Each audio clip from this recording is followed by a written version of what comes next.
Assalamualaikum warahmatullahi wabarakatuh. Perkenalkan saya Dinda Pratiwi dengan nomor NIM 2023 1125888, kelas 3C, Prodi PAI, Fakultas Tarbiyah, mahasiswa Universitas Agama Islam Syarifuddin. Di sini saya akan menjelaskan terkait PPT saya yang sudah saya tampilkan tentang penugasan pada mata kuliah pengembangan kurikulum PAI, dosen pengampu dari dosen Dr. Suari MPD tentang pengembangan asesmen dalam kurikulum Merdeka. Di sini pada poin pertama yaitu tentang pengertian asesmen dalam kurikulum Merdeka, yang dimana hal ini adalah proses pengumpulan dan pengolahan informasi untuk mengetahui kebutuhan belajar, perkembangan, dan pencapaian hasil belajar satu siswa. Berbeda dengan sistem asesmen tradisional yang mana yang lebih fokus pada hasil akhir, asesmen dalam kurikulum Merdeka lebih menekankan pada proses pembelajaran dan pengembangan kompetensi siswa secara holistik. Yang selanjutnya yaitu kurikulum Merdeka membawa angin segar bahwasanya dalam dunia pendidikan termasuk dalam hal asesmen, konsep asesmen yang lebih fleksibel dan berorientasi pada proses pembelajaran menjadi ciri khas dan dari kurikulum Merdeka. Nah, berikut beberapa perkembangan penting dalam asesmen kurikulum Merdeka. Yang pertama yaitu penggeseran fokus, yang dimana asesmen dalam kurikulum Merdeka tidak lagi semata-mata berfokus pada hasil akhir, yang dimana melainkan lebih menekankan pada proses pembelajaran formatif. Tujuannya adalah untuk memberikan umpan balik yang lebih sering dan spesifik kepada siswa, sehingga mereka dapat berkembang. Kemudian yang kedua yaitu pengaruhnya perkembangannya yaitu penggunaan teknologi.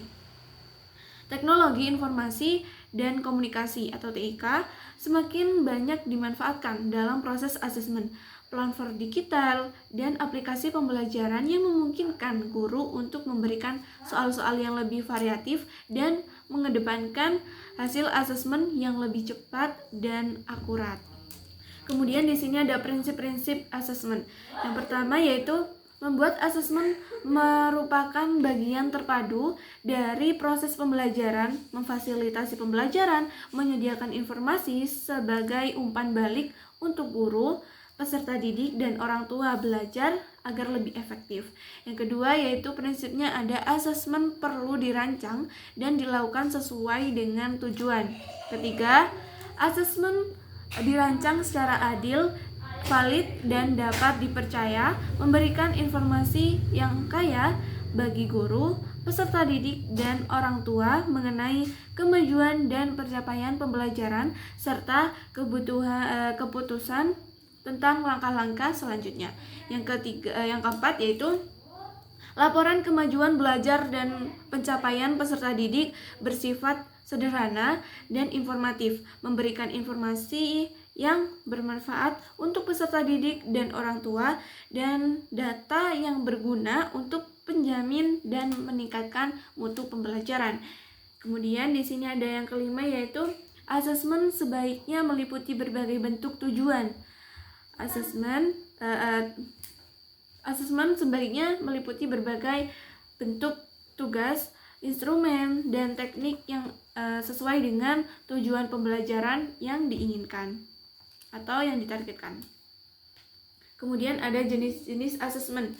Nah, jenis-jenis asesmen ini ada 3, yaitu yang pertama assessment as learning, assessment for learning, dan assessment of learning. Yang dimana selama ini pelaksanaan asesmen cenderung berfokus pada asesmen sumatif atau assessment of learning yang dijadikan acuan untuk mengisi laporan hasil belajar, sehingga hasil asesmen belum dimanfaatkan sebagai umpan balik untuk perbaikan pembelajaran.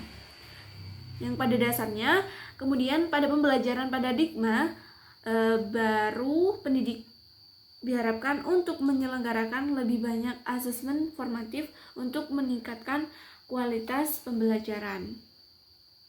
Kemudian yang pengertian dari tiga jenis Yang pertama yaitu assessment sebagai proses pembelajaran atau assessment as learning, yaitu assessment untuk refleksi proses pembelajaran yang berfungsi sebagai asas informatif.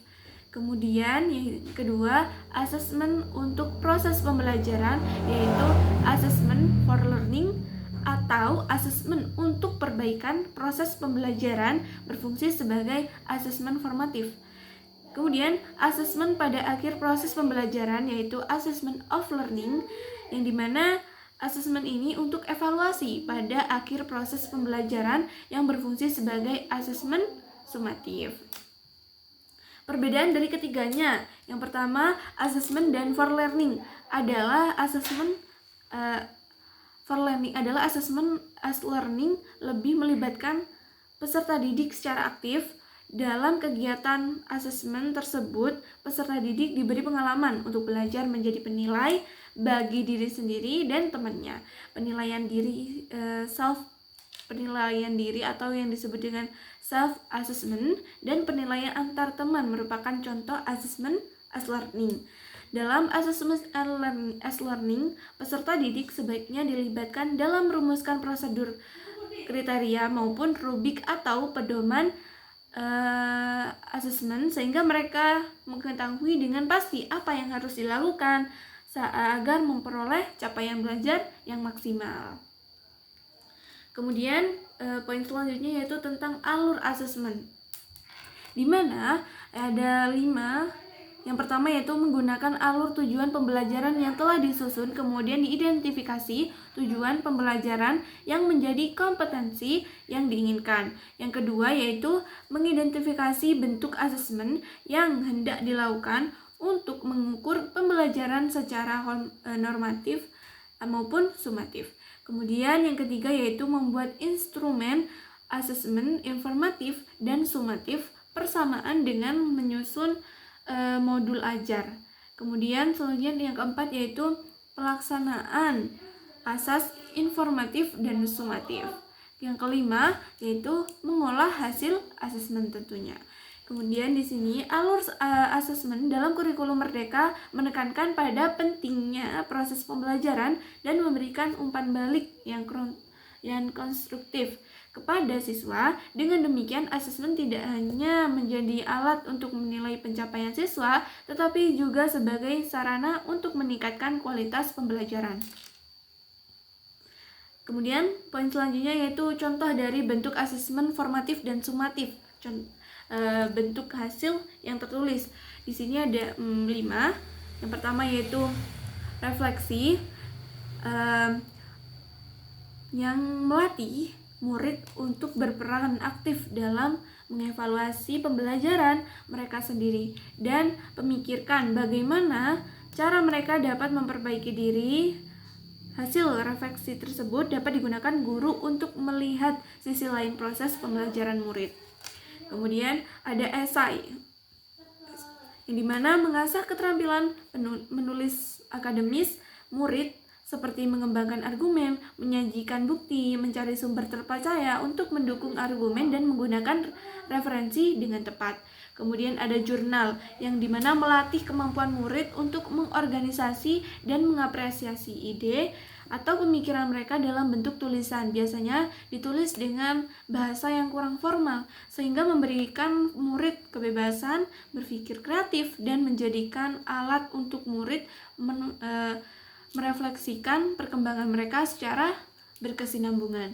Kemudian contoh yang keempat yaitu adanya poster, di mana dapat mendorong kemampuan murid untuk mengeksplorasi topik dan mengomunikasikan pemahaman mereka dengan cara semenarik mungkin. Kemudian yang terakhir yaitu tes tulis, bisa dikasih dengan kuis pilihan ganda atau kuis jawaban penjelasan. Kemudian di sini ada asesmen pelaporan. Nah, pelaporan hasil adalah bagaimana sekolah mengkomunikasikan apa yang peserta didik ketahui, pahami, dan bisa dilakukan. Pelaporan juga menggambarkan perkembangan dari proses pembelajaran peserta didik, mengidentifikasikan area yang perlu dikembangkan dan berkontribusi pada efektivitas pembelajaran. Yang dimana bentuk pelaporan hasil belajar yang efektif ada 4. Yang pertama yaitu melibatkan orang tua peserta didik dan pendidik sebagai partner. Kemudian merefleksikan nilai-nilai yang dianut oleh sekolah, kemudian menyeluruh, jujur, adil, dan dapat dipertanggungjawabkan. Nah, yang terakhir yaitu jelas dan mudah dipahami oleh semua pihak. Nah, kemudian perbedaan pelaporan belajar dan pelaporan hasil belajar dalam bentuk laporan belajar, peserta didik lebih banyak berperan dalam aktivitasnya, sedangkan pelaporan hasil belajar atau raport dibuat oleh pendidik sebagai analisis hasil belajar dalam bentuk tertulis dan langsung dilaporkan ke orang tua peserta didik. Laporan hasil pembelajaran itu biasanya diberikan di akhir semester dan akhir tahun ajaran yang biasa dengan dikatakan raport gitu. Bentuknya seperti raport gitu. Nah, thank you. See you again. Cukup sekian yang bisa saya sampaikan terkait pembahasan topik saya. Saya mohon maaf apabila ada kesalahan dalam penyampaian pembahasan kali ini. Wallahul muwaffiq ila aqwamit thoriq. Wassalamualaikum warahmatullahi wabarakatuh.